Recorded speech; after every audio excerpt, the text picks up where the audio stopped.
এমন ভাবে বলছিস আমার মনে হচ্ছে তোদের দুজনকে জিজ্ঞাসা করে ইতিহাস বই লেখা হয়েছিল। তেমন কোনো ব্যাপার না স্যার, সবই আপনাদের আশীর্বাদ। লেবু বল, ইতিহাস কাকে বলে? স্যার, মরা মানুষদের কাহিনী পড়তে পড়তে জীবিত মানুষদের আধমরা হয়ে যাওয়াকে ইতিহাস বলে। প্রথমেই আমার মেজাজটা গরম করে দিলি। তুই দাঁড়িয়ে থাক। ঘেটু বলতো পানিপথের দ্বিতীয় যুদ্ধ কখন শুরু হয়েছিল? স্যার, পানিপথের দ্বিতীয় যুদ্ধ হয়েছিল পানিপথের প্রথম যুদ্ধর পরে ও পানিপথের তৃতীয় যুদ্ধর আগে। আমার মাথাটা আর গরম করিস না, চুপচাপ দাঁড়িয়ে থাক তুই। কেউ বলতে পারবি পানিপথের দ্বিতীয় যুদ্ধ কবে হয়েছিল? স্যার, আমি বলবো। বল বাবা হাবলু, তুই বল। স্যার, পানিপথের দ্বিতীয় যুদ্ধ 1556 সালে হয়েছিল। ভেরি গুড বাবা হাবলু, তুই বস তুই বস। এই পেছি, তুই দাঁড়া তো। তুই বল তো পৃথিবীতে কতগুলো দেশ আছে? স্যার, একটি দেশ আছে। পৃথিবীতে একটি দেশ আছে, তার মানে তুই কি বলতে চাইছিস? স্যার, পৃথিবীতে তো একটি দেশই আছে, সেটা হলো ভারতবর্ষ, আর বাকি তো সবই বিদেশ। দিন দিন দেখছি তুই একটু বেশি ইন্টেলিজেন্ট হয়ে যাচ্ছিস। তুই দাঁড়িয়েই থাক। স্যার, আমি বসবো। আমার পাটা কেমন যেন একটু চিনচিন করে ব্যথা করছে। তোকে পড়া ধরলে তোর কোনো না কোনো কিছু হয়।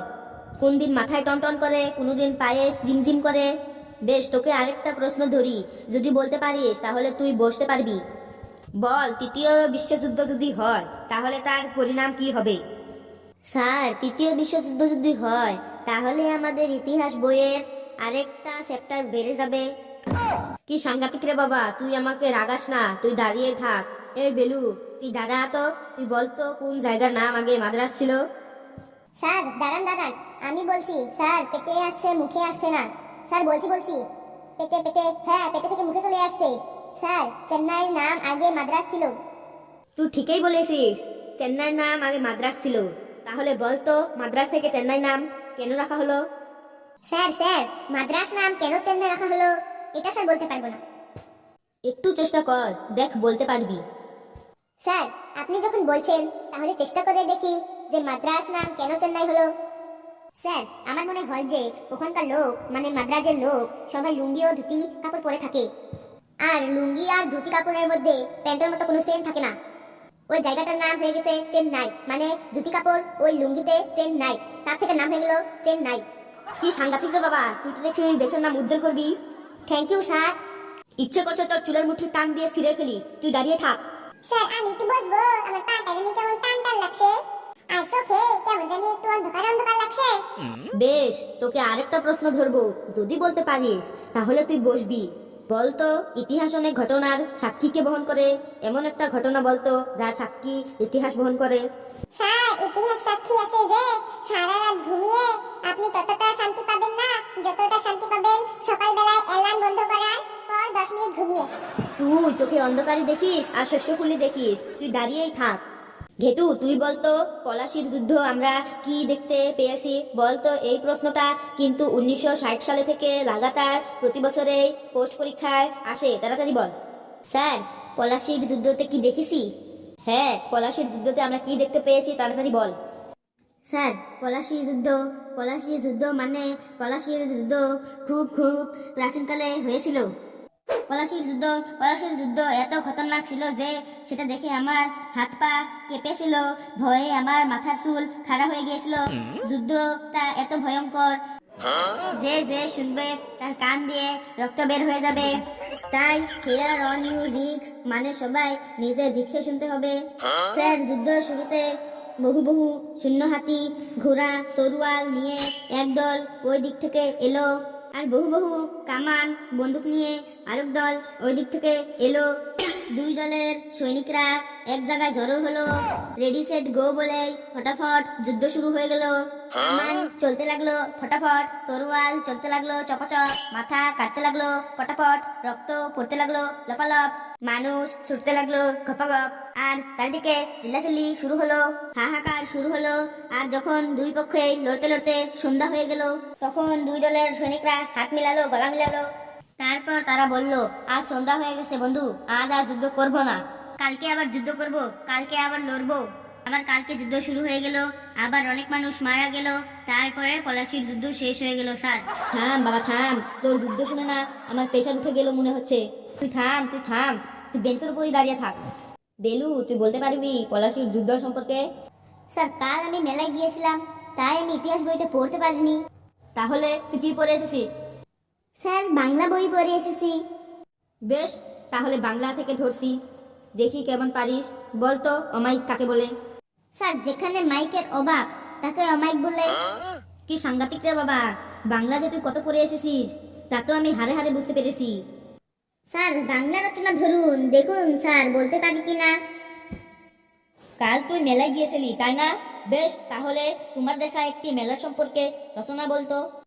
স্যার আমার দেখা একটি মেলা তো বলছি স্যার, বলছি। স্যার আমাদের বাড়ির পাশেই স্কুল মাঠে প্রতি বছর 1 জানুয়ারি থেকে 5 দিন ব্যাপী একটি মেলা বসে। সেখানে আমাদের গ্রাম সহ আশেপাশের গ্রাম থেকে সকল লোকজন নানা রং বেরঙের পোশাক পরে গায়ে সেন্ট লাগিয়ে আসে। আমিও প্রতিদিন মেলাতে যাই। প্রত্যেক মেলার চিরাচরিত ও ঐতিহ্য মণ্ডিত খাবার হলো ঘুগনি আর পাপড় ভাজা। আমি ওই চিরাচরিত খাবার দুটি প্রতিদিনই মেলায় গিয়ে খাই। মেলাতে যখন ও নাগরদোলনা ও ব্রেক ডান্সের সামনে গিয়ে দাঁড়াই, তখন দেখি অনেকে নাগরদোলনা ও ব্রেক ডান্সে উঠে পাশে বসা বন্ধু বান্ধবীকে যাকে জড়িয়ে ধরে বলে আর জোরে জোরে হাসে আর জোরে জোরে চিল্লায়, কাকু আমার মাথা ঘুরছে, আমাকে নামিয়ে দাও, এই বলে বলে জোরে জোরে চিল্লায় আবার হাসে। তখন নাগরদোলনায় যিনি চালায় সে কাকু কনফিউজন হয়ে যায় যে সত্যি কি এদের মাথা ঘুরছে। যদি মাথা ঘুরেই থাকে তাহলে হাসে কেন এটা ভেবে আর তাদেরকে নামায় না, ঘুরতে থাকে। অনেক মেলাতে দেখি একটা কাঠের বড় ধানের গোলার মতো থাকে আর তার সামনে একজন সবাইকে চিৎকার করে বলে, মাস্টার সবাইকে টিকিট দাও, টিকিট দাও, চালু হলো, শুরু হলো মরণ কুয়া। টিকিট মাত্র 50 টাকা, 50 টাকা মাস্টার, চালু হলো মরণ কুয়া, মরণ কুয়া।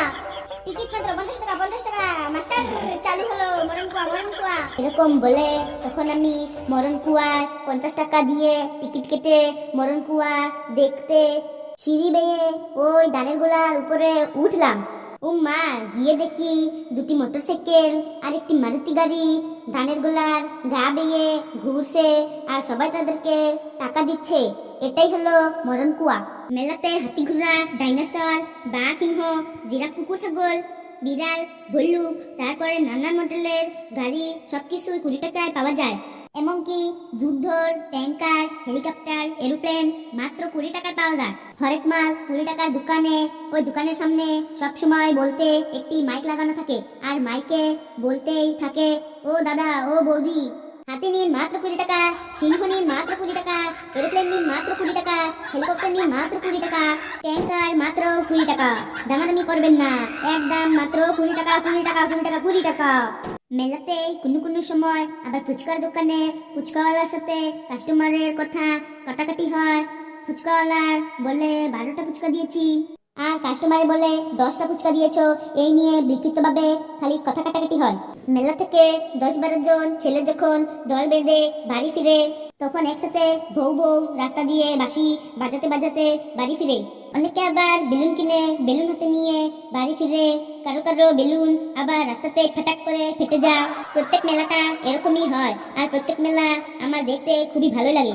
মেলায় আমার ভালোই লাগে স্যার। কেমন লাগলো মেলার রচনাটা? বাপরে বাপ, মেলার রচনা আর তোর বলতে হবে না, তুই থাম থাম, তুই বস বাবা, তুই বস। এই তোরা সকলে বস, আমি আসি। বন্ধুরা, মেলার রচনাটি কেমন লাগলো আপনারা কমেন্টে জানাবেন আর ভিডিওটি লাইক করবেন, শেয়ার করবেন, সাবস্ক্রাইব করে আমাদের সাথেই থাকুন। আর বাড়ির পাশে মেলা হলে সকলে চলে যাবেন। আমার মেলা দেখতে খুবই ভালো লাগে।